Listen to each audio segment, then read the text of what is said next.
Hey guys, we are live. This is the Shooter's Finally. Mindset. Finally, yeah, sorry, a little delay, a little technical difficulties. But we are live with episode 312 of the Shooter's Mindset. We have our co-host Greg Cannon here. How's it going, Greg? Good, now that we're live. Yeah, we finally got live and got it figured it out. I'm Jennifer Seymour, and the guest of the hour is Ursula Williams. How you doing tonight? I'm doing pretty good. Thanks for having me. Doing good. From across the country. We were talking about the time zone differences. Way out there in a different, it's still daylight where you are. Barely. Barely. So for those that are unfamiliar with you, tell us a little bit more about yourself and how you got involved in competitive shooting. All right. So about 5, maybe close to 7 years ago, I decided to become more proficient on my duty gun. I've been in law enforcement at that point for up to 7 years in. And I was like, you know what? I can do everything pretty fast. I can handcuff somebody fast. I can pepper spray somebody fast. But when it came down to firearms, I was kind of shaky on it. I'm like, you know what? If I'm supposed to depend my life on this gun, I should be pretty good at it. So I started doing a lot of ladies' night stuff. Then a guy I was dating at the time actually took me down to a local range, and they were having a little carbine match. So basically a practical carbine. So it was like USPSA with ARs. And I was like, yo, this is pretty cool. Do they have this for pistol? They're like, of course we do. So I'm like, all right. So I showed up the next month with my duty belt, my whole duty rig, duty gun, everything, and just started doing local pistol matches. Then that pretty much evolved into one of the guys on the board that was pro shooter at the time. He's like, you need to do 3-gun. And I'm like, first of all, one thing I need to do is stay black and die. So you need to change that. I'm a poor government employee and it just sounded expensive. He's like, no, you'll be really good at it. So he totally hyped me up. And at this point, it was about 5 years ago. And I was like, let me think about it. This guy who I have no idea who he is has faith in me. Maybe I should try it, So I ended up finding a girl on the guns, 3-gun university in New Mexico. So I'm in Arizona, and I told him about it. Like, hey, look, I want to do this match. It is it's a training match. It was basically a 4-stage match with a mulligan, and I was like, it's in New Mexico. That's great. So I told him about it, and he's like, why do you want to go to New Mexico? I'm like, first of all, I don't know anybody there. So if I mess up, nobody knows who I am. I can walk off clean slate, no problem. So he's like, okay, cool. Now, the second of all is a little bit of travel for me. So I told him about it. He asked me what gear I had. I had my duty gun at the time, which was a Glock 22. I had this patrol ready AR and 870. And he's like, no, you're not going with the 870. So he actually ended up loaning me his M2 for my first 3-gun match, where I ended up finishing second in irons for my very first match. And so that from there, I was hooked, and here I am 5 years later, like still loving it. That's awesome. And so now you're like the team captain for Troy Industries? Yes. Well, it was funny because I actually got voted team captain by the other 2 girls that were on the team at the time. Now we're down to just one more girl outside of me. And that was a very awesome compliment that these 2 shooters saw me. Basically, they thought highly enough of me to make me the captain. I have no idea to this day what a team captain does of a shooting team. But I love the compliment. Learn as you go, right? Yeah, like actually try to reach out to Shane Coley, who's the captain of Glock. I'm like, what do you do? Like, captain. So I don't know. It sounds a lot like me and my new job at work. Just finding stuff out, just surprises that apparently I'm supposed to be doing. How's it working with Troy? Huh? How is it working with Troy? With the company? Oh my God. Okay. So not just Troy, but I am actually sponsored by a lot of phenomenal companies. And it's like being adopted. It is amazing. Like adopted into a very loving family. Like just awesome. And one thing with sponsorships is that it's definitely a two-way street. So not only do, they love me and, I love them, but they also respect my opinions when it comes down to product testing and actually product development. So they're amazing. Yeah, that's one thing that a lot of people don't bring up when they're talking about sponsorships. It's okay, cool. Company X gave me this, company Y gave me this. And like I'd rather, like, I have some sponsors that are just absolutely amazing to work with. And it is that, you're part of the family, you're buddies with them.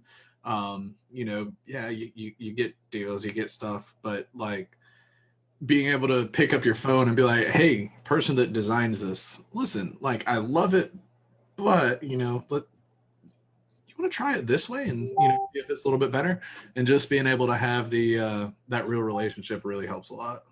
So there's a lot of companies out there that look at their shooters as pretty much their R&D team, because we're going to run it way harder than your basic, non-competitor, your basic gun owner. So I see a difference between gun owners and shooters.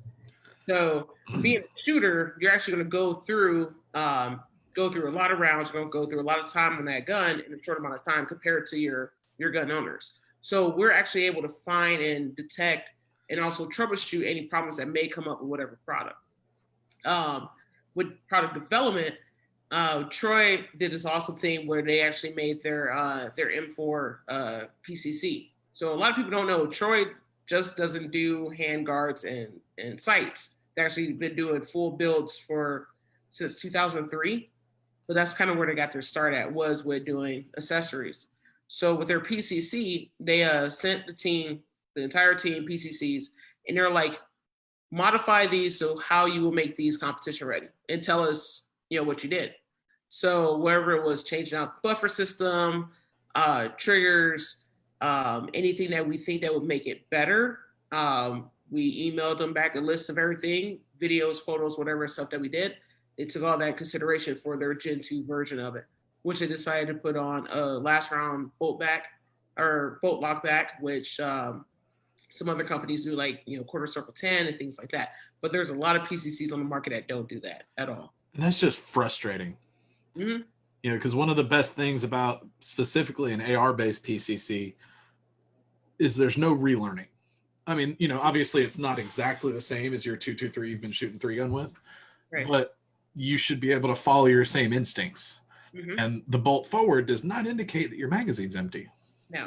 And, an empty reload should not involve this action. So being able to is great. Right.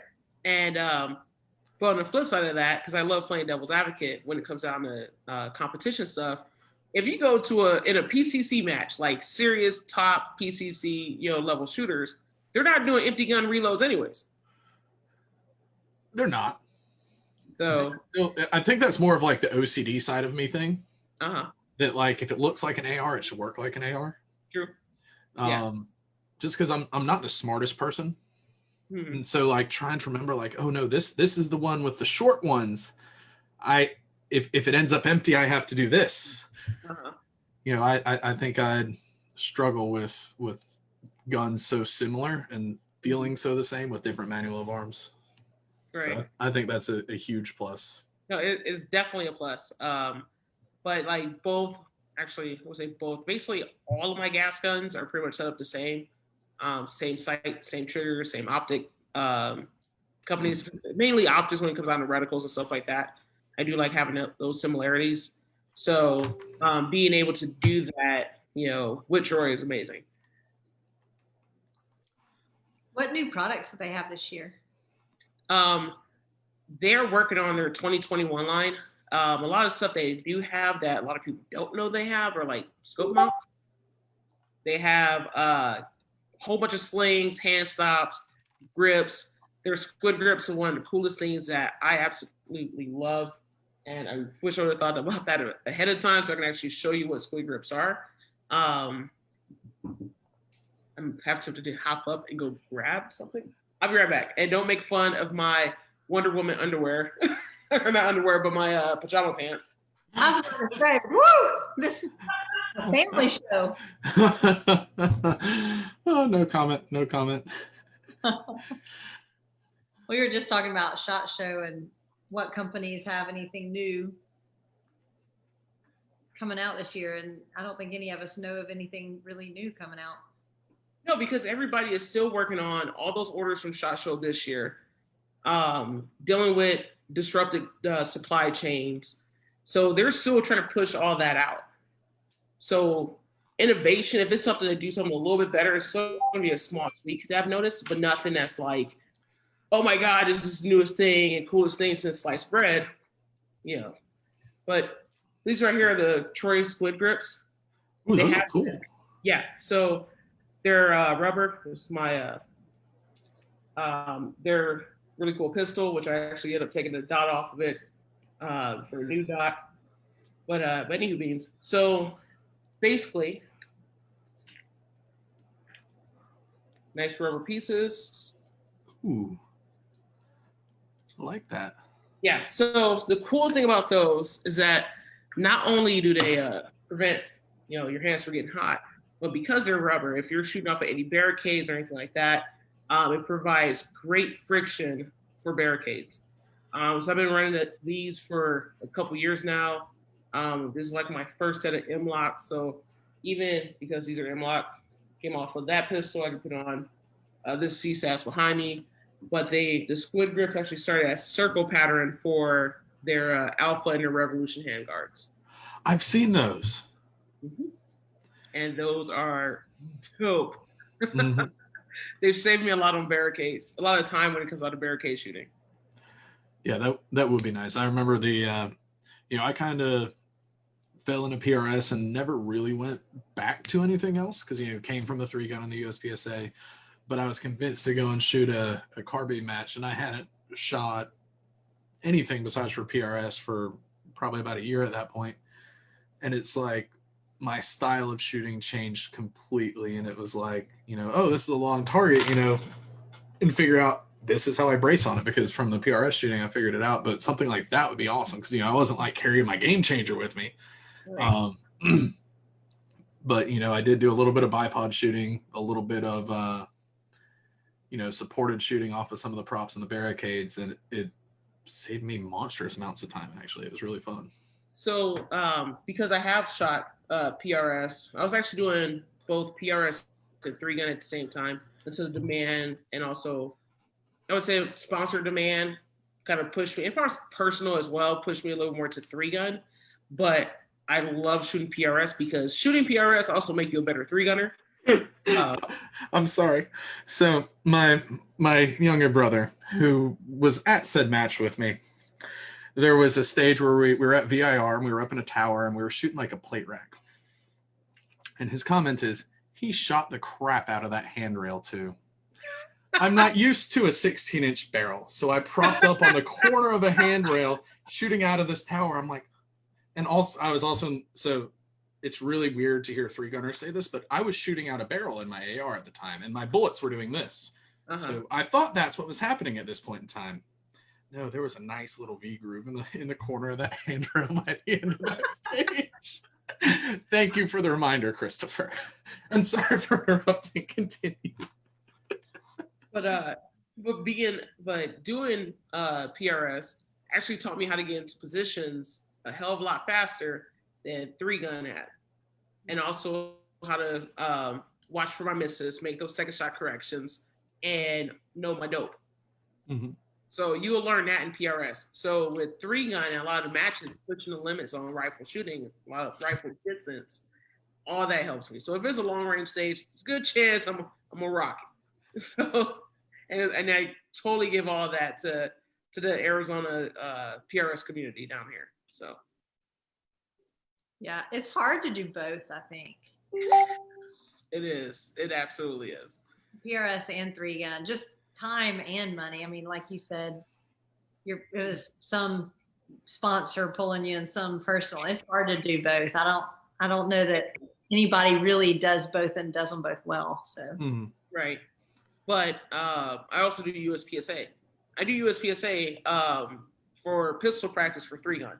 Granted, single gun matches, I'm like, for one, I'm like, why am I getting better gas mileage now? Because I'm so used to having like the whole car loaded. Like the whole match, I feel naked because I'm like, I can carry everything I need for this whole match in my backpack and a lunch. Like this is weird. So, but there's also different mentalities between every single discipline. Mhm. So with PRS, I don't have that much of a time. I don't have to push myself for time because it's like, hey, you got 6 shots, 90 seconds. You make all 6, you get 6 points. All right, cool. 3 gun, I got time plus, which is your main scoring. So I got to go fast and be accurate.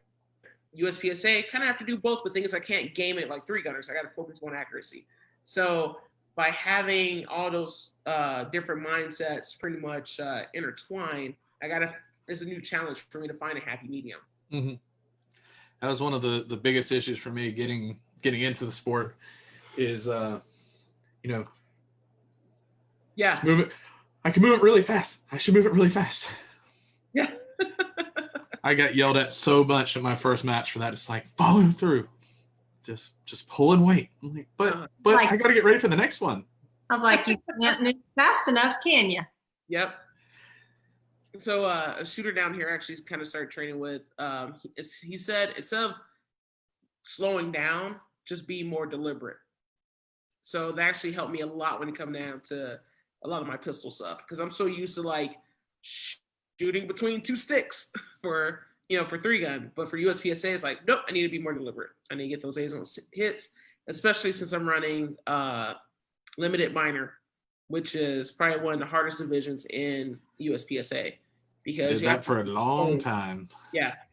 So you have to be both fast and accurate, especially going up against a lot of major shooters. Mm-hmm. Mm-hmm. I finally gave in and found a good deal on a 40 cal, and it's like, yeah, whatever. And then like 3 months later, I found this stuff and haven't really used it much. Yeah. I've been debating doing a jump to 40 cal, but just like the gun industry and just the gun community, a lot of the guns, a lot of parts change hands, so you end up trading something for something else that you wanted, and yeah. So I ended up trading my Glock 22. So based on my first duty gun, because I'm like, it's just a gun. I ended up trading that for a CZ 455 that I want to use for 22, and basically just got rid of 40 in my caliber family. So I'm like, well, I gotta use that 40 now. That's funny. I just traded a Glock 22, but I traded it for a 1911 because I've never had I have some not really good steel pistols, but I traded it for a cheaper 1911 just so that I don't know. Someone said, who wants to trade a Glock for this? And I was like, hey, this old one, sure. And people would trade for just the craziest things that you think people won't trade for. Mm-hmm. So at this point in time, I'm thinking about taking a box of 100 primers and seeing if I could trade it for another bolt gun. Mm-hmm. Yeah. So a kid, I was like, yo, you give me a box of primers, man. I could probably flip into some nods right now. Let me try to get nice. Yeah. I just got hit up just now. And I was like, hey, when you get a new PCC, I'll take your old one. Like, yeah, really, I'll just take it. Yeah. Yeah, you can buy it. Yeah, I'm like, we'll see. Because I like holding on to things. I feel like such a gun squirrel. Like I try not to be and just hold on to everything. But so I've gotten rid of 3 guns my entire life. 2 of them were absolute garbage. Mm-hmm. And then that Glock, I paid $250 for it. I shot it like twice. I have X other Glocks. Mm-hmm. And I had no 1911s, and it was and I convinced the dude to add $50 on top of it too. Nice. And it's like, okay, I'll do it for that. I didn't want to get rid of it because it was like if for some reason I needed to like shoot a pistol in a swamp underwater or something, that's the one that was going to go. It had no finish left on the slide. It was a Gen 2. But I'm laughing because first of all, I can't swim. I live in a desert and I still have the maritime spring cups on my I don't know why. Don't ask me why. Don't ask me why. That is, I do a $10 upgrade to my gun even though I have no business getting into those conditions. But I'm just like, I'm gonna do it just because. That's funny. Because you can. Yeah, exactly. It's that American mentality, just because I can. That's right. Gotta have that Gucci Glock. Yep. So recently you became the host of the Center Mass podcast. So what's that show all about? What do y'all talk about? What do y'all do on it? How do we listen to it? All right. So Skill Set Magazine has two podcasts. They have Skill Set Live. And if you're familiar with the magazine, it's pretty much everything that they put in there. So that whole alpha lifestyle. And then they have Center Mass, which is the firearms portion of it. They asked me like before shot, and I'm like, you know what? I'll do it. Why not? You know, it's something I haven't done yet. I love talking to people, love talking gun stuff. And it's basically gun industry related. That's the entire show. So everything boiling down to, you know, parts, different products, politics, which since the start of COVID kind of moved a little bit towards that. But it's not a full-blown political, like, you must vote Trump or whatever. It's like, hey, this is information out there. You do what you're going to do. However, take these in consideration. So it's very fun. And you can find the show on Google Play, iTunes, Spotify, and Stitcher. And, you know, some of those shows are PG-13. Like there's some cussing on the show. If you know me at all, there's probably some cussing. And it's very raw, very honest platform. So I absolutely love it. It's with the Athlon Outdoors Network, and it's fun. We have some great guests on the show. Probably there's two shows I've cried on. One was we did a memorial show for Frank DeSomo when he passed, and then had Jim Fuller on from who started off Rifle Dynamics. If you're in the AK world, when he broke off from Rifle Dynamics and came out to Phoenix, actually started Fuller Phoenix. Thought it was a great time for him to actually, you know, jump on the show. And for how much and how long he's been in the game, like it's very, very inspiring to sit and listen to him. So had me tear up a couple times. I'm like, oh man, like I didn't know it was that girly. That's probably one of the greatest things about being in, I guess, the shooting media. It's just being able to have all of these amazing people that it's just like, hey, yeah, we're gonna sit down and we're gonna have a chat for an hour or two. Yeah. And you know, you get to interact with the people, learn stuff from the people, and kind of it's really cool. So are you involved in any of the awesome female focused shooting groups out there, like A Girl and a Gun or Well Armed Women? So I've been because I got my start in the Girl and the Gun, I actually kind of feel like personally I owe them, you know, because if it wasn't for those events, it's like I wouldn't be where I'm at for the most part. So 3-Gun University is something I try to partake in every year, teaching there. Then it turned to Fall Fest, where I'm one of their squad pros. So you know, on my squad, I used to have a whole bunch of newer shooters, and you know, actually take them through a 3-gun match. Some other programs I'm actually looking forward to eventually to start working with would be She Never Quits, which is Marcus Luttrell's wife's program. Haven't done much with Well Armed Women, which is out there as well. There's a local league called Women of Steel, the C2 Tactical, that I actually helped start. And that I helped start down here, but due to work period, pretty much I had to kind of step away from that. But Girl and God, definitely they're doing a lot of big things. So I would definitely look out for them and all their cool stuff they're doing in the future. I love their stuff. They do a great job. Let's say, Jen, you've done some stuff with them before too, haven't you? Yeah, I did. I went and taught a shotgun class, 4 years ago at their convention in Texas, I think it was. Yeah. They actually hold a lot of events.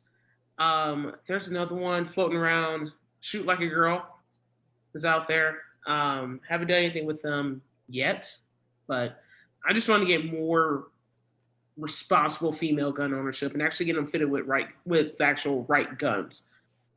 We've all been to gun shops where, of course, some old dude behind the counter is like, "Yo, you need this pink revolver." It's like an airway. I'm like, "No, she don't." It got to the point where like I kind of turned into like the Rosa Parks of the gun industry, because I'm like, if I see an injustice like that in front of me, I'm gonna stop everything I'm doing to correct it. And I don't care who feelings get hurt; it has to be done. Even as like a big, strong dude, like I know that all of that's just BS. It's pink, it's a revolver. She can only handle a revolver. She can't rack a slide. Yeah. Which I'm like, semi-auto is much easier to shoot. Yeah, exactly. In my opinion, I'm not saying that that's the end all for everyone, but in my opinion, a revolver is not nearly as easy to shoot. Yeah, you got a 5-pound trigger pull that's a 1.5 miles long. Yeah. It's when I see a lot of guys start doing that, like, hey, she has to have this revolver. I'm like, well, why? So it automatically like negates that this chick is capable of actually learning anything else. Mm-hmm. I'm like, well, why don't you start her on a Ruger SR22? It's something I start a lot of people on because it's nice, small, and you can still have your same mechanics as any other semi-auto out there. And it's something where I could get them to focus on fundamentals and then introduce recoil later. Because everybody in their mom already comes in off the bat just freaking out about recoil. So if I could take that out and just have them focus on fundamentals of shooting, then add recoil in. Recoil is not that bad. Exactly. And I have a Walther P22 that's literally exactly the same thing, probably made in the same place with different labels on it.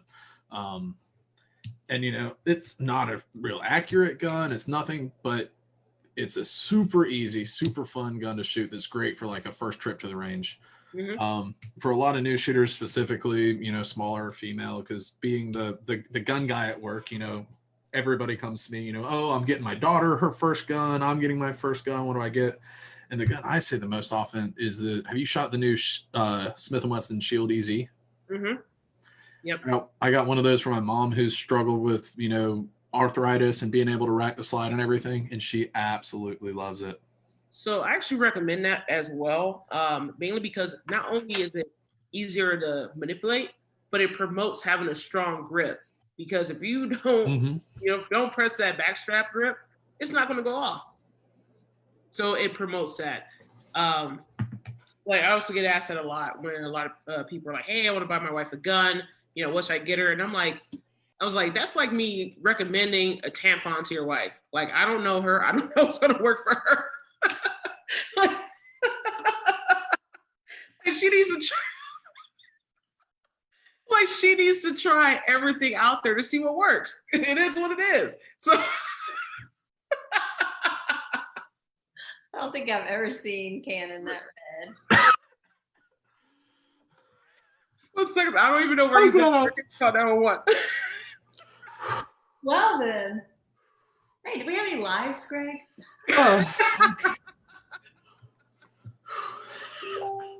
Y'all knew this going live with me. That's on y'all. Oh man. Do we have any lives? Oh no, we're good. The one never went away. But word. But absolutely true, because like when I tell them buy a gift card, send your wife in here, we'll actually get her fitted for what will actually work for her. So anyway, almost killed Greg. anyway, you've shot a lot of 3-gun, and what are kind of your thoughts on the future of the sport? Which direction do you see it trending? I'm thinking, because 3-gun before COVID was kind of started trickling, because a lot of people just hated shotgun. They're like, oh, shotgun's only for breaching, blah, blah. Shotgun was my favorite part. Huh? I think shotgun was my favorite part. Shotgun's my favorite too, because I don't know if y'all know, but like my entire life has pretty much been based off of doing things what other people don't want to do or can't do. And that's why I'm here today. I never said I was good at it. I said it was my favorite part. Well, I love shotgun because it's another skill to master, And with COVID pricing, ammo pricing and ammo availability and all that type of stuff, shotgun is still the cheapest thing to shoot. So a lot of match directors are going towards, shotgun heavy matches. Like if you want to come out and shoot, guess what? Dust off that shotgun that you bought at the beginning of 3-gun, and bring that out. So we can save you on, you're still going to get some rifle and pistol trigger time. But what always have made and broke a shooter was shotgun. So I think being really optimistic here that shotgun will bring back 3-gunning. So I'm hoping, that will still be around for a long time. I think it doesn't need to be, but yeah. Yeah, I mean, 3-gun, you have to be able to shoot the pistol fast, shoot the rifle accurately, and reload the shotgun. Yep. And see, for me, I never developed bad habits with the loading, and I think that's what kills a lot of people is, they try something and they get their way to reload. But I had like super professional instruction. Like literally, I got my shotgun and had like awesome instruction from someone that really could do it really good, and I picked it up instantly, and that's the only way I've ever loaded a shotgun. So loading wasn't that big of a struggle. I mean, every once in a while a shell or 4 would end up on the ground, but yeah, full yard shell. What's 4 12-gauge shells between friends, Yeah, but it's also like 32 cents. Exactly. Versus, oh my God, this whole glass much cheaper than huh? Much cheaper than what goes in that. Oh yeah. Let's say nowadays primer prices is like 32 cents for a primer. I think the other day, actually last night at work, so I work graveyards, and I work graveyards so I can shoot as much as I do. Someone was like, Freedom Munitions is selling remanufactured 9mm for 60 cents a round. I'm like, yeah, that's crazy. For reman. I'm just saying reman. I'm not gonna go down that rabbit hole. It's going to end up being a 3-day show. So never once in my life have I been like excited that like, oh, I shoot the 3rd most expensive 22 ammo in the world, or oh, I shoot some ungodly expensive 6mm projectile out of my rifle. But the great thing is prices have stayed the same on that because it's still too high for people to panic buy. Right. And like I couldn't imagine like if I had to be like, oh, I'm shooting 3-gun this weekend, I need to go get 209mm, 100 223. Trying to track that down right now. I'm so happy that I'm shooting the fancy expensive ammunition.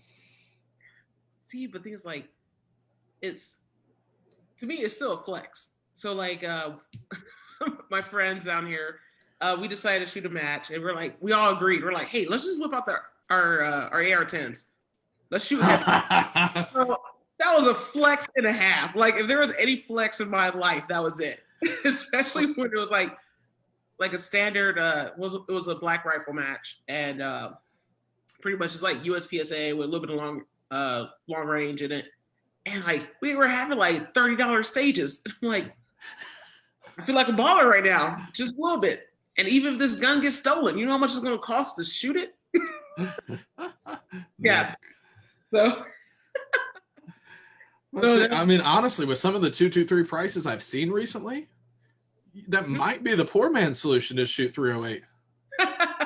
It might be. Sorry to ruin your flex, but 308 might be cheaper than 223.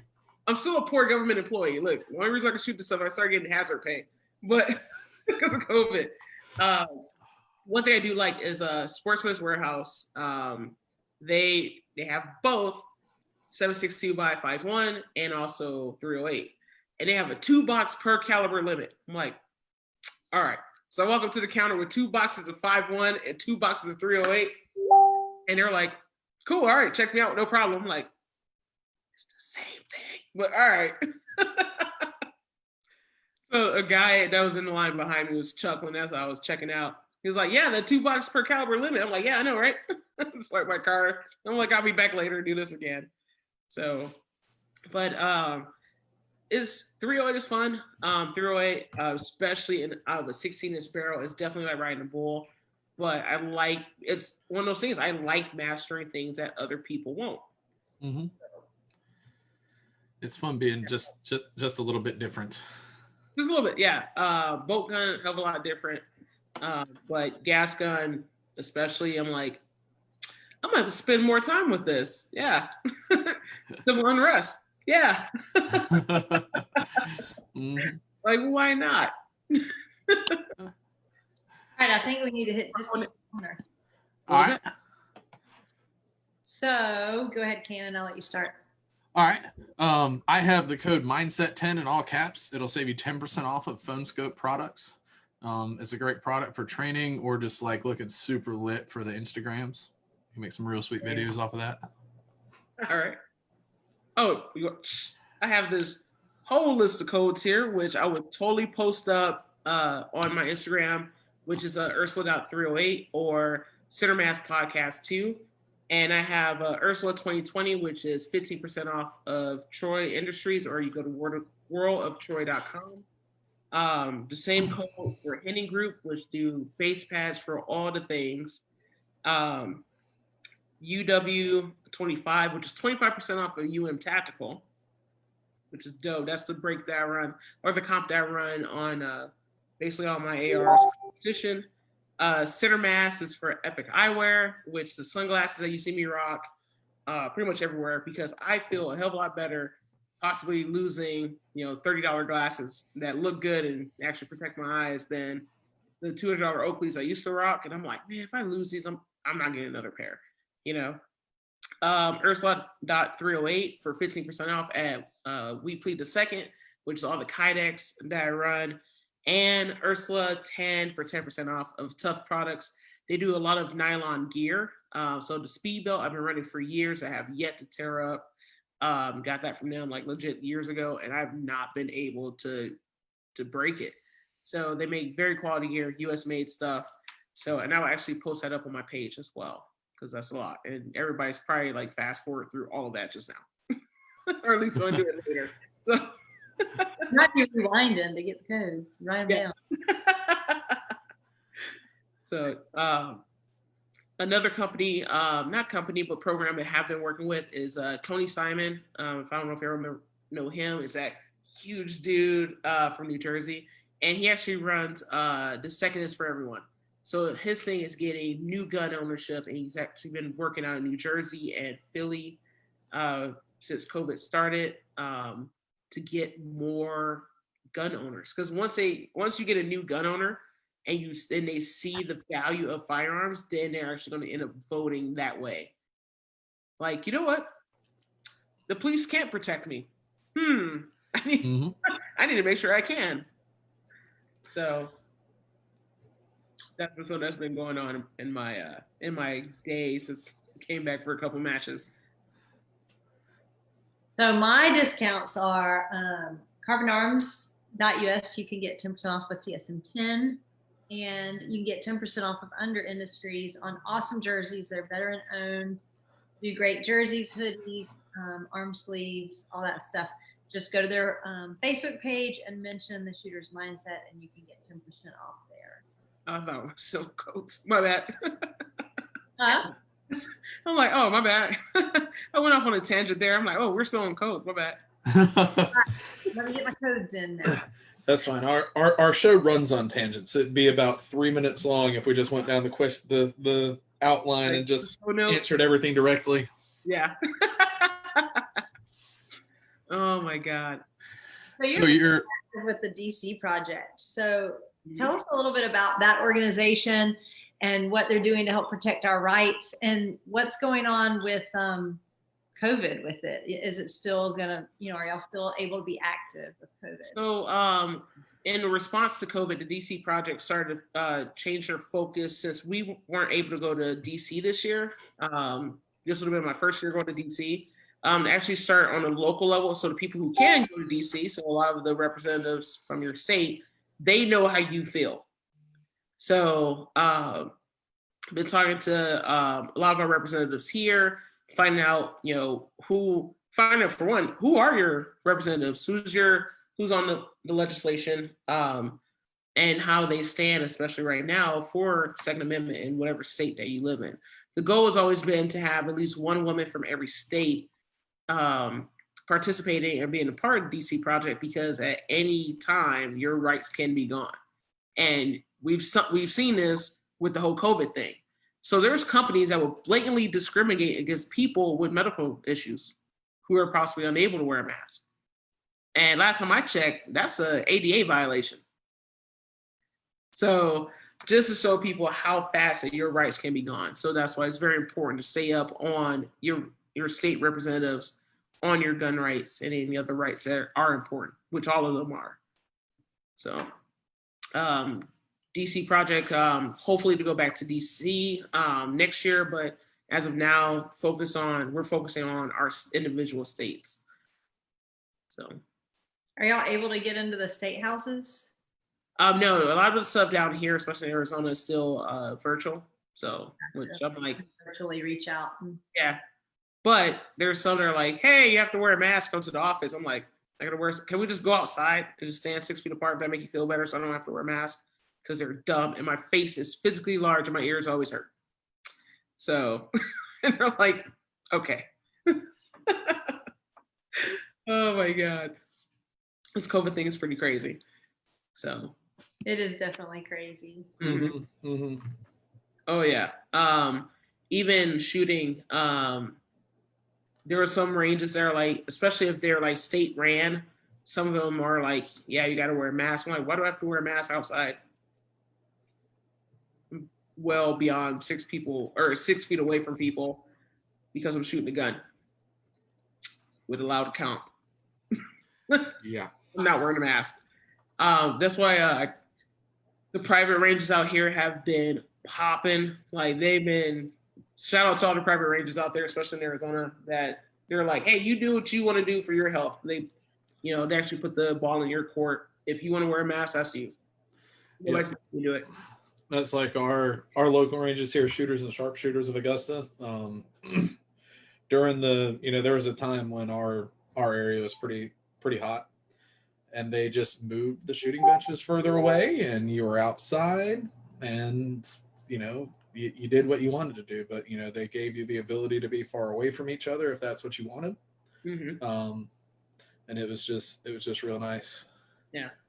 So diversity in the shooting sports is something that I think would be cool to bring up, and it's something that I guess pretty much everyone thinks it's the best way to grow our shooting sports. What's your thoughts on that? So when I hear diversity in the shooting sports, I hear it's a big cultural thing. So I grew up in the hood of Detroit. At the time, the only people who had guns were cops and bad guys. So the only way how guns kind of got into that culture was, or kind of made that culture, was Hollywood. So like, Boys in the Hood, Don't Be a Menace, all these like, crime movies came out. So that's how we just felt like these guns were only good guys and bad guys.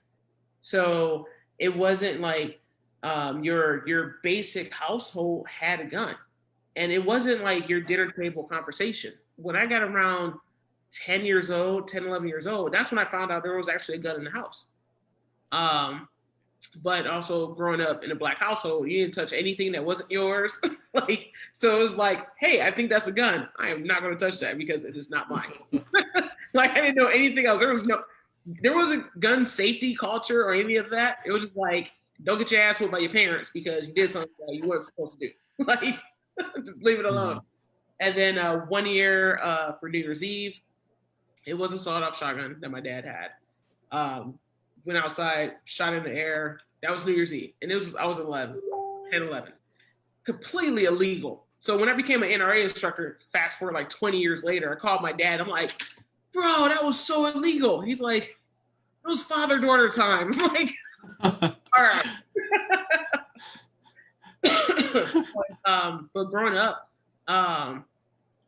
But growing up in that environment, it wasn't a thing.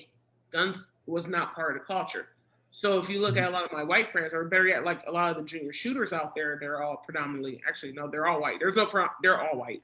They all like started shooting when they were like 5, 6, 7 years old. So the culture is totally different there. Absolutely different. So with that being said, how we diversify is actually promoting a positive gun culture in all the cultures. So that's why I actually like what Tony Simon is doing and doing the second is for everyone. So regardless of your background, what color you are, what your sexual orientation is, what your religion, guess what? You can have a gun. It's part of it's your right. That's your natural born right as a citizen. So a lot of people will go to his events and take that stuff home, and it actually starts to water down the stereotype that the only people that own guns are a whole bunch of rednecks. Yeah, and so here's the funny thing. I'm the redneck that was born in the South. Mm-hmm. The first gun in my household was me. Wow. Whereas you're totally opposite, and there was a gun in your household before you even knew there was. So Yeah. it's funny, you know. There's the stereotypes, Mm-hmm. and like I don't know what it is. I've always been drawn to firearms. I've always been drawn to shooting stuff. And I was able, you know, my parents got me my first $79 shotgun for my 11th birthday,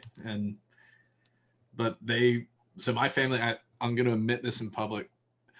Hold on, we're going to take a quick timeout real quick. We're going to do a raise of hands. Who knows Prentice Wink?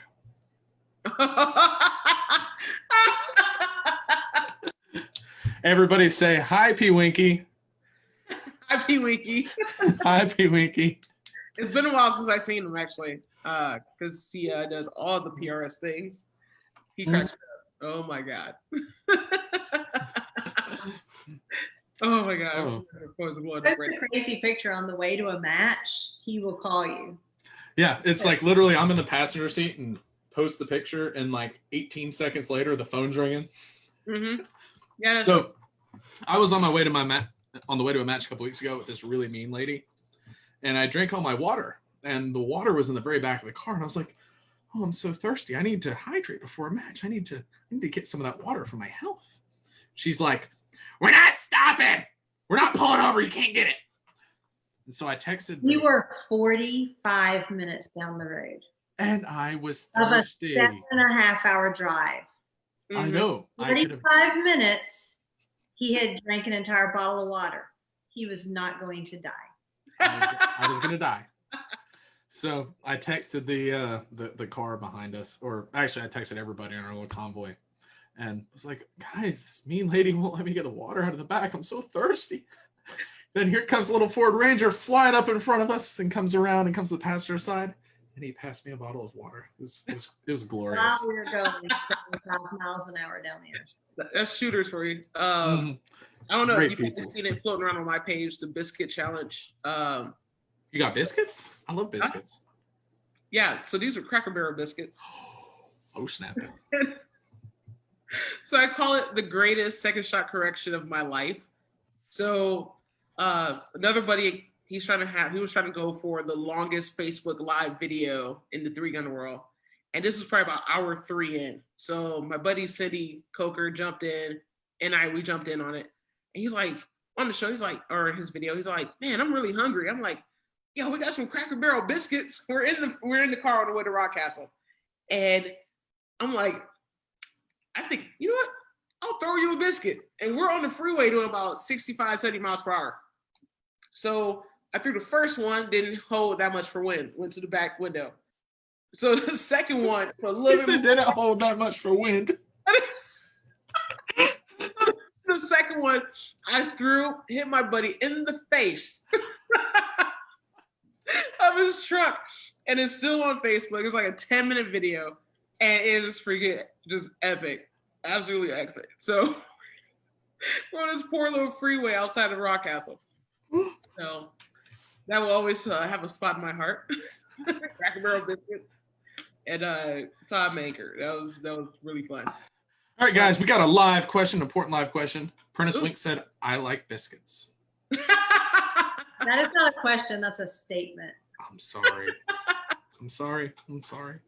We have a live statement. Prentice Wink says he likes biscuits. But what is it about diversity? The shooting sports, getting into it, super diverse. I've never had any issues, went to any ranges. Just being a chick. You go to any range, everybody comes out the woodwork to like see what you're shooting. especially if you're shooting well. Like they'll see what you're shooting, who you are, what do you know, all this type of stuff. Like it's just mind blowing that there's a chick at a range. If in the first place, then she's shooting good. So that's how that diversity starts.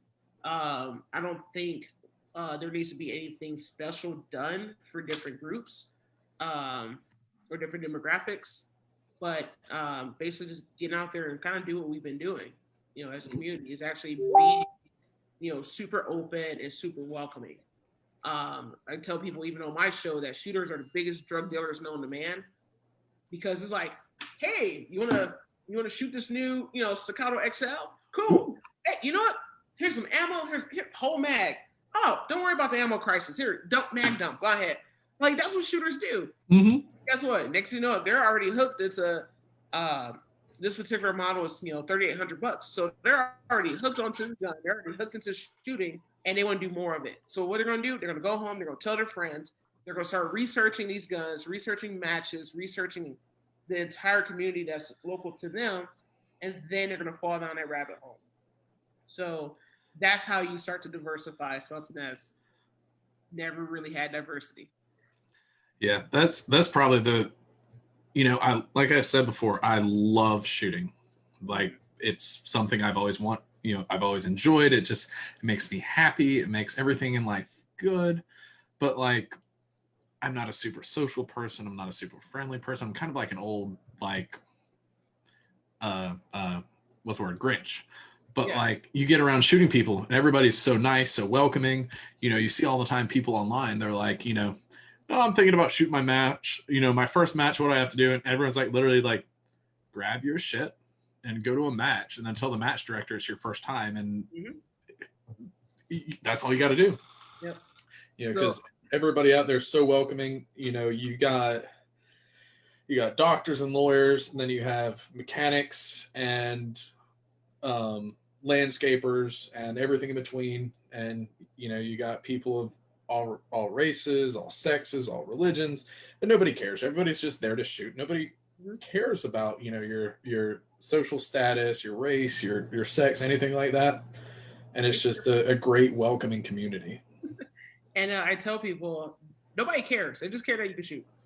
Mm-hmm. Or that you want to shoot. No one really even cares how good you shoot. They just care that you're safe when you're shooting and that you're out there having fun and being positive. If you show up and you're, I missed that target, nobody likes those guys. But if you're out there having a good time, like everyone will love you. They'll pat you on the back, be like, hey man, listen, hey, here, use this piece of gear. This might help you the next stage, or something like that.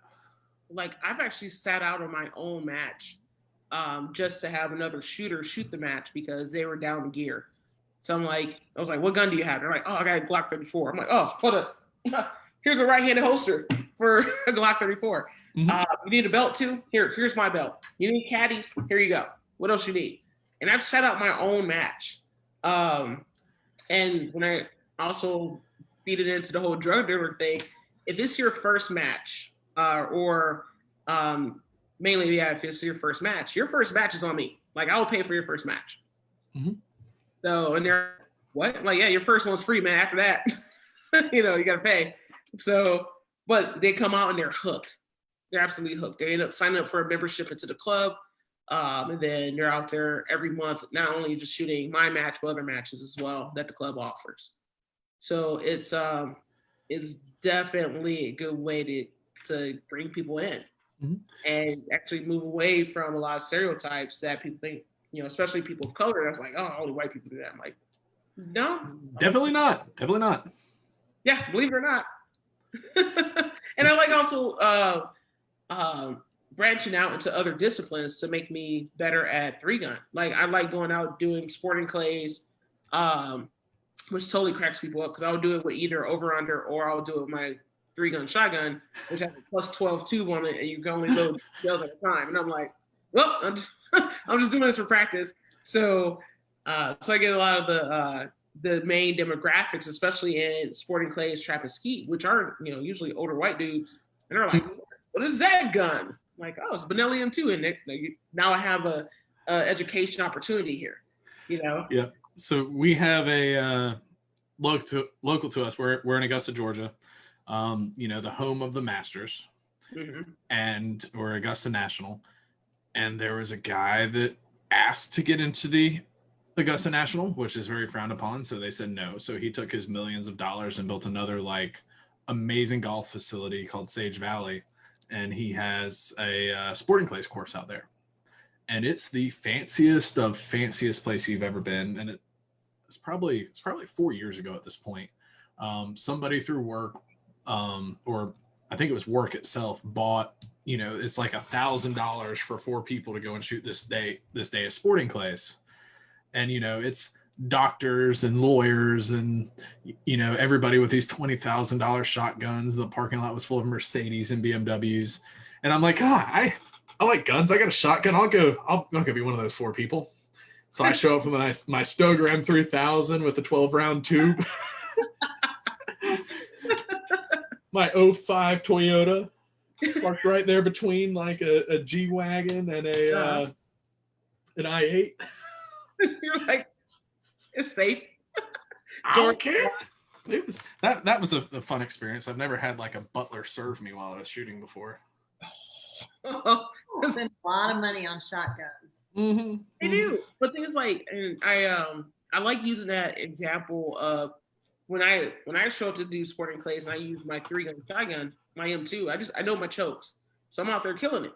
So they're like, "Whoa, what is that?" I'm like, "It's an M2." "Oh, how much that cost?" I'm like, "Well, with all the gear and stuff on it, about 2." And I drive like a little Honda Civic, and they're like, "But you shoot well." "Yeah, because it's not about the bow, man. It's about the Indian." And so they're out there with these super expensive over-unders, super expensive shotguns. They can't hit shit. So, and I just laugh because I'm like, it's not about how much you spend on your gun, man. It's all about if you can run it. Mm-hmm. We got a couple lives. First, Dylan easily said, the first bump is free. The second hit's going to cost you. And sporting clays is the golf of shooting. Big money and expensive clubs and guns. But he likes shooting his box-fed Vepr 12 gauge. Yeah. That's exactly how it is. Mm-hmm. Our friend Wade, our hotel mate from Alabama, Jen, he wants to know, tell him about the rifle behind you. The rifle behind me, that's a Macmillan H stock with a Hawk Hill barrel and a Curtis Custom Vector Action, a Night Force Attacker 5-35, with a Warren scope mount. Trigger. Warren bipod is normally right there, but I didn't put it on apparently. Trigger Tech trigger. It's a 6 GT at the moment. Yet to be determined what it'll be next year. It might be having an identity crisis. We'll see. Oh, Lord. Oh, Lord. Oh, man.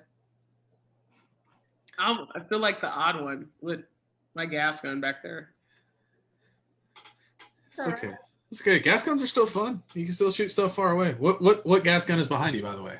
Tell us about it. So that's Troy CSAS.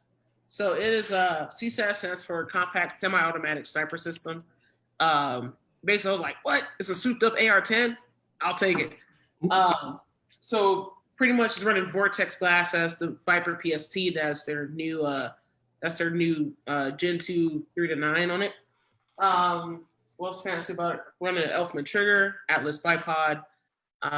Just super nice. And that's actually the only color it comes in. Is Troy's own little FDE, which is a little bit different, a little bit more brown than some of the other FDEs out there. So I actually love that thing. Her name is Sassy. Ooh, she looks sassy. Yeah. Oh my God.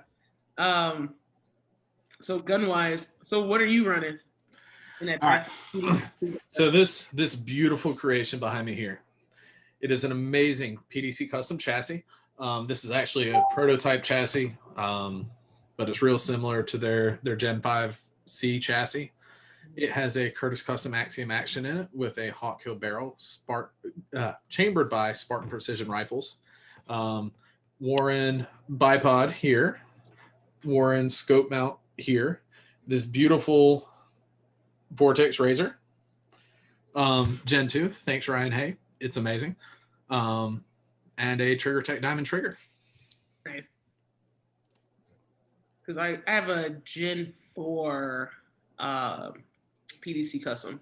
That's my 700 sitting in right now. So I like 308s. So all those 308 memes, I think 2 of them I've taken personally, like in the soul. I don't reload yet. I don't have time between traveling, shooting all the things, volunteering, the podcast, all that stuff. I don't have time to update from the lives. I believe that Brian Sykes and Dylan Easley are going to be snuggling tonight. I think that's what they're talking about over there now. Not sure what sort of weird stuff's going on over there. For what match? Oh, I don't know. They just said they're going to snuggle. Usually that's match survival. Like it's not gay, it's survival. So it's not gay, it's survival. Like true story. Oh my God. I've shared beds with other shooters. I shared a pull-out couch bed with 2 other shooters once. I was just like, hey, we all just roll over at the same time. That's we all got to shoot tomorrow. So they're expensive, man. Space, no way. Yeah, I was about to say I'll stick a lot of people in a house, but it's like I gotta have a bed. I ain't about that snuggle life. You gotta have your own room. It'll be like a house of like 2 women and like 5 dudes. And I'm like, well, y'all can bunk together. No, I need my own room. Nope. So matches are already room together, or me and Gina will room together, and then the dudes all have their own room because they're princesses. Ain't no one want to see me after the shower. Nope. I think it's 3 gunners for the most part. We're all like, for the most part, generally speaking, we rather spend money on our gear, our guns, have that stuff okay. Only thing most of us need is a hot shower and food. And food is like so far on the list. Like I'm trying to get sponsored by Smuckers because their Uncrustables is like my official match food. So oh no, I eat good at matches. I don't eat out a lot like at home. I'm cooking at home every night. But like I go to a match and it's like, all right, where are we getting steaks at tonight, guys? Yeah, that's my vacation. Like looking at I got an Excel doc where our vacation, like our official vacation system at work is really dumb and impossible to read. So I keep a separate Excel document and I'm looking through it and it's like, oh yeah, 1.5 day vacation, Masterpiece arm match, 1.5 day vacation, frontline match, 1.5 day vacation, Hollis match. And then it's like visiting parents, half a day. So it's like, those are my vacations, is shooting. Oh, but shooting is so much fun. And like, if I can save money in the process, especially on lodging and like any type of travel stuff that I can split with other people, is great. But so this past weekend, I ended up shooting both of the women's main matches, which was a Girl in the Guns Fall Fest and Babes with Bullets. Ended up shooting both those matches in a weekend. So I ended up flying out from Phoenix to Atlanta, drove to Talladega to shoot Fall Fest Friday, Saturday. As soon as I was done with the match, drove back to Atlanta, flew into Shreveport that Saturday night, ended up shooting Babes all day Sunday. So I ended up basically having a rental car by myself and a hotel room by myself. The hotel I stayed in, their bathtub was so slippery, I slipped twice. And I'm like, I'm gonna die, and nobody knows I'm here. So this is why I like having other people around, because like if I do die and I don't have a life alert, and I'm, great. Now some poor housekeeper's gonna find me half naked and hanging out the tub. So nope, I like having people. And plus, that would have saved me probably about $200, maybe close to $200 for the 2 nights. So they're probably towards other match stuff or even ammo. What matches do you have coming up? Because I believe in everybody actually giving back to the sport. Pretty much, I'm working I'm ROing 2 matches coming up. So basically the state steel challenge match this weekend. So I'll be ROing, not shooting. Then I'm also going to be ROing the Arizona Long Range Precision Rifle Crew, their TPRC in November, but I will be shooting Area 2 USPSA before I go to that match. So right now my focus for the next couple of weeks is definitely going to be pistol work, getting a little bit more fast and accurate on this XL, and that should be it for the year, and then just local stuff. So there's a couple other matches I'm eyeballing. However, because of the election, I'm like, man, there's a lot of stuff riding on that. So ammo availability, mag availability, COVID, because I think COVID's going to end November 3rd. So we'll see. Who knows? Did you say you have a live, Greg? Yeah. So Wade wants to know if someone was interested in starting 3-gun, what's a good beginning setup? A good setup.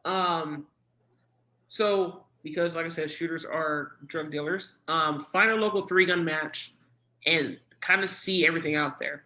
If you have a solid holster, solid mag pouches for both pistol and AR, caddies are going to be one of those things where you do have to find what works for you. I have big man hands or cricket bats or whatever you want to call these hands for fingers and stuff like that. So I run the Victus Practical shell caddies. They work a lot better with my fingers because the carbon arms ones, caddies, they're way too shallow where it's hard for me to actually pull shells out. So go to your local match, see what they're running, try everything, and definitely find what works for you. Because my gear setup, I've been running the same stuff for years. Haven't had to change anything. It's a good idea. That's the same for PRS. So I tell people come to the match and try. Like, don't buy anything. Yep. That's how I ended up with a PST, the Gen 1 6-24. The Gen 2 is a 5-25, and I still have that exact same scope because of that reticle on that 700. Yeah, and everything fits people differently. When I was getting into PRS, Jen was like, "Oh, this bag is the greatest bag ever. This is the one you want." And I was like, "Okay, cool, yeah, it works." And I bought it, and then I tried something different. And me being 6'2", and we're not going to talk about how much I weigh, and Jen being substantially shorter and substantially skinnier than me. And if you talk about how much I weigh, I will kill you. I mean, hey, live viewers, do we want to take guesses at this? I won't be offended at all. So do you want to play a game of guess Jen's weight? No, because this is going to be Exhibit A in whatever court case if somebody comes up missing. So yeah. I'm gonna need someone to be a witness. This is gonna be Greg dying. I'm going to go to the bathroom now. I'm gonna guess 112. Why don't you ask the next question? Oh, I have a live question also, or not a live question. Ursula, Dylan said that if you're not at Vortex in 10 or 12 days, he's gonna pretend he doesn't know you next time he sees you. Well, he pretends he doesn't know me anyways. So I'm not losing anything. Also, Wade said he's not touching that question. Smart man, Wade. No. Smart man. Oh, Yeah. I want to go to Vortex, but I just got my schedule is nuts, especially with work, and what we think might happen in a couple of weeks. So that kind of sucks. But another thing on the gear question is with 3-gun, real estate. Your gear is definitely going to change depending on how much real estate you have on your belt. So I'm fat, so I could carry a lot of stuff. So like, I'm not ashamed of my weight. I'm 200 pounds. So I'm sitting at like a size 14, so I have enough real estate. But if there's some super skinny chick where everything on her belt's going to touch, she may start looking at different options. Mm-hmm. Or a dude with a size 28 waist, he's going to start looking at different things than what I would do. Footwear is another thing that I would stress on. I run baseball cleats for 3-gun. It just helps me move a little bit faster. But Solomon's for life. their spikes are too shallow, so I kind of like the longer ones in baseball. So, and my thing is I'm used to a little bit of slip, and I found running baseball cleats or football cleats, I'd try and stop and I'd trip myself. Oh wow. So having a little bit of slide in there is awesome. So speaking of the bags, I actually have like a handful of bags for PRS. And one bag I always end up going back to is the solo sack that I picked up from Short Action Precision years ago. It was like one of the first ones. I don't even think they make that color anymore. I like the solo sack. I've borrowed people's. I don't have one, but I've borrowed people's before. I'd say my go-to is not even the OG Game Changer. It's legit original Game Changer by Armageddon Gear. It's like this big, but you know, my first nickname in PRS was Alpaca, because I pick things up and I put them down, and I carry things long ways. Gina, so I name. Yeah, my first match, like I was supposed to work that weekend, and like Jen was going to a match, and my boss at the time loved shooting and loved competition shooting, and I was like, damn, I really don't want to work Saturday and Sunday. So I was like, man, I was really thinking about going to this match, like just to go watch and, you know, see what it's all about. It's like this cool long range thingy. Damn, it sucks. We got to work. And he's like, oh no, you should go to that and send me pictures. And I was like, yes, boss. Off I go. And I showed up. I'm like, hi, I've never done this before. I'm just kind of here to watch. You want me to carry your shit for you?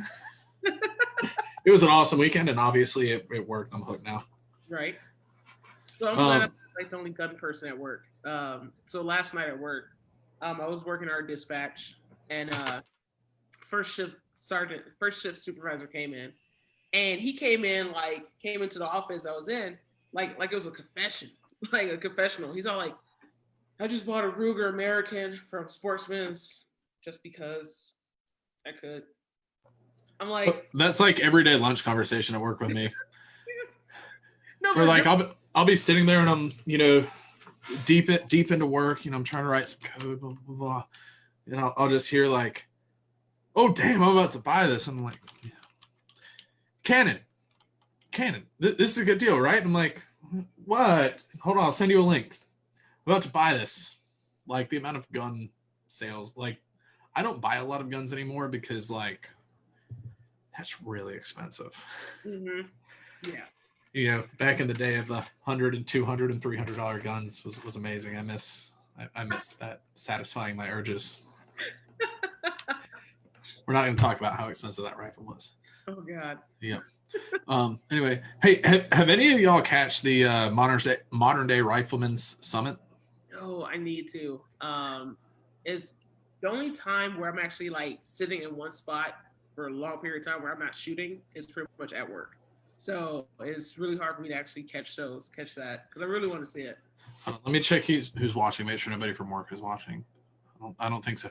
So yeah, I was only able to catch it on day one, and I watched Regina Milkovich and Jaden Quinlan, their interviews, when I was supposed to be working, and it was just like a wealth of like pure knowledge being like directly fed into my brain. Nice. You know, Gina talked a lot about you know, the shooting skills and everything like that, and then Jaden went into like some super extreme ballistic stuff, and I'm not gonna lie, I probably should go and buy their little upgrade package and rewatch that because I caught like 10% of it because I was trying to actually work while doing it, and that didn't really happen. Oh man. No, so Gina is actually local to me. Thank God for that. Because when I was started in PRS, I think I was like the second girl in Arizona to actually do PRS. And it was because of her. I was like, hey, I'm here. And she's like, I think first lesson, she was like, all right, lay prone. All right, so lay down prone. At least what I thought was prone. It wasn't prone. It was like this cricket thing. And she was like, move your hip, your gun. I'm like, first of all, I don't have hips. I don't know if you've seen me, but okay. So I scooted over a bit.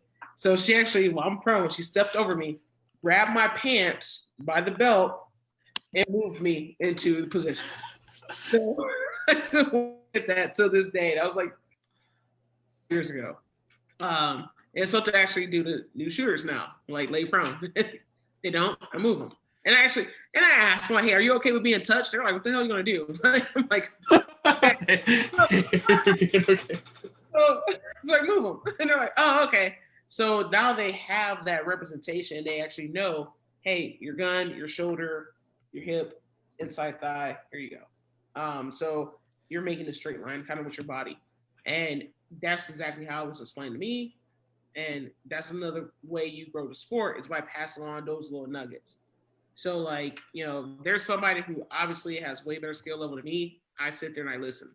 If I have to sit down with my Uncrustable to hear you, I will. Like a little kid. I have no problem with it.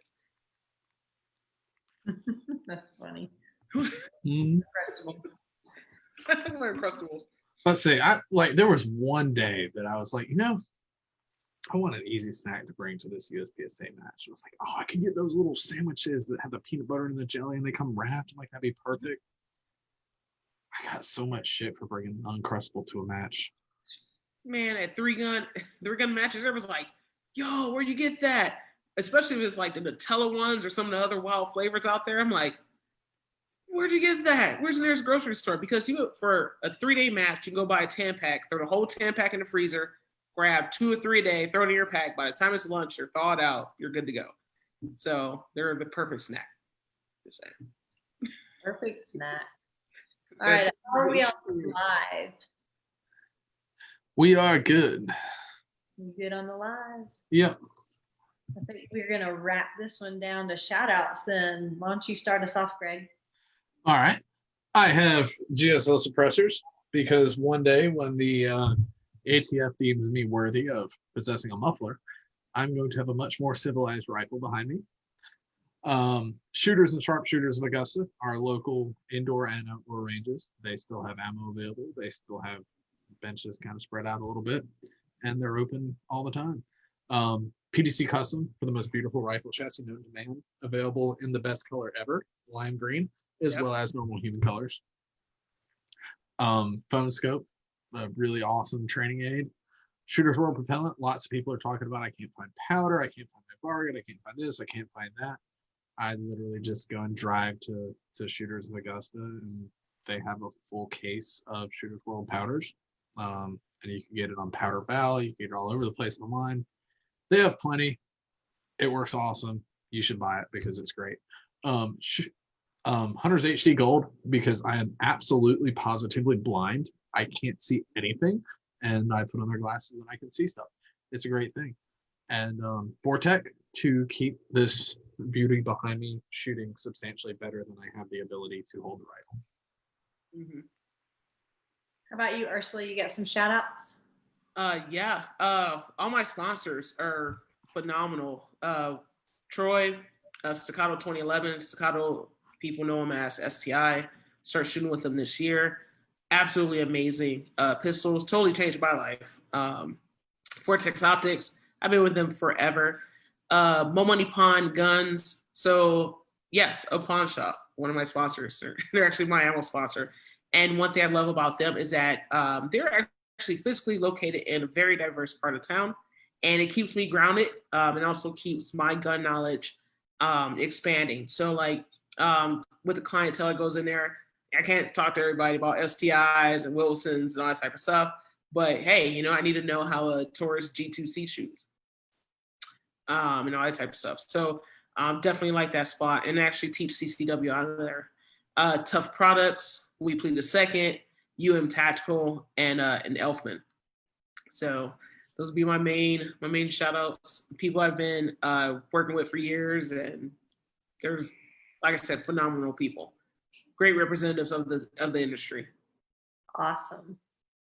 And then for me, I have Macmillan Stocks, GSL Suppressors, Night Force Optics, Warren Scope Mounts, Shooters of Augusta and Sharpshooters of Augusta, Vortec, HD Gold.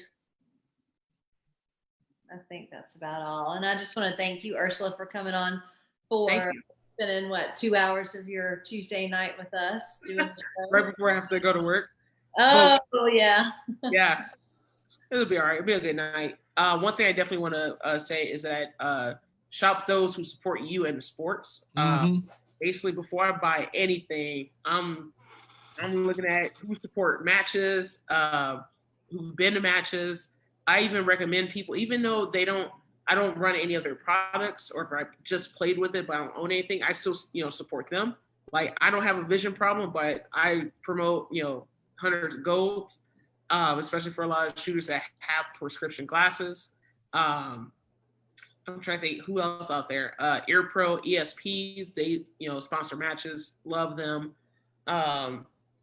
And anything that you need, check forums, especially forums of your division of your sport, and shop them first, because they're going to keep doing what they do because of moments like that. That's awesome. I'm about to say, I cannot more agree with what you said there. There's a lot of companies that, they're like, oh, hey, we like these precision rifle folk. We like these 3-gun folk, whatever, let's throw something on the prize table, let's give them money. And, oh, our banner's up in a match. If a banner's up in a match, it's because that company said, I like this shooting discipline. I'm going to give them money. People don't be like, oh, yeah, let me buy some banners to hang up at our match. If you see a banner up at a match, it means that company said, I appreciate this match. I appreciate these shooters. I appreciate this discipline. We should literally just write them a check and give them money. And that's a great thing to say. The people that keep feeding money into our sports to make our sports better, to help us grow, to help us have better competitions, better props, better everything, you should definitely pay them back for their. And I'm not saying, if a company sells garbage products, go and buy it. But most of the companies that have the money to support a match, they're making a good product. Yep. And, if it's in between, product A, product B, and, that's all it is, A, B, the company that values you as a shooter, values your sport, is a company you should support. Yep. Definitely. All right. Well, I think we can wrap this up, and it's kind of late. It's getting to be my bedtime. But thank you so much for coming on and talking. It was nice to talk a little 3-gun again. Hadn't talked 3-gun in a long time. I know. I haven't talked PRS in a hot minute. So. That's right. It's fun to kind of mix across the sports. Thanks everybody for watching, and that is it for episode 312 of The Shooter's Mindset. Night, everyone.